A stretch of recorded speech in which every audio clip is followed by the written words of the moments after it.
OpenAI lance ChatGPT Santé, une IA qui pourrait bien changer notre rapport à la santé. Jusqu'à présent, nos données de santé sont partout. PDF, appli, difficile d'y voir clair.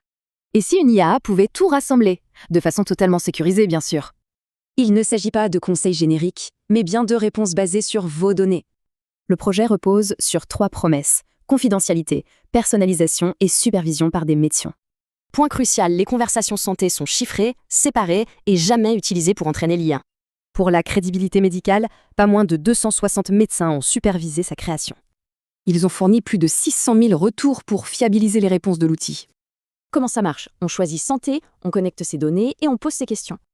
On peut connecter Apple Santé, des applis de fitness ou même importer ses propres PDF. Par exemple, pour préparer un rendez-vous en synthétisant des résultats d'analyse. C'est pratique. Ou alors pour traduire le jargon médical. Enfin comprendre ce que veut dire créatinine. Il peut aussi analyser des tendances sur le long terme, comme la qualité du sommeil. Mais attention, parlons du plus important, les risques et les limites. C'est essentiel.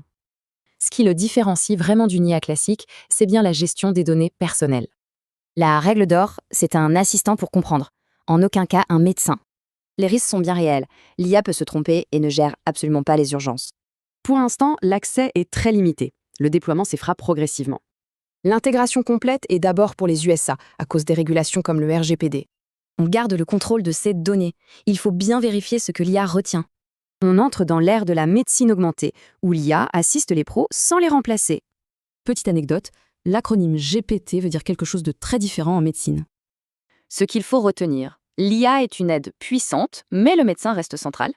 Alors la grande question demeure, sommes-nous prêts à confier notre santé à une intelligence artificielle ?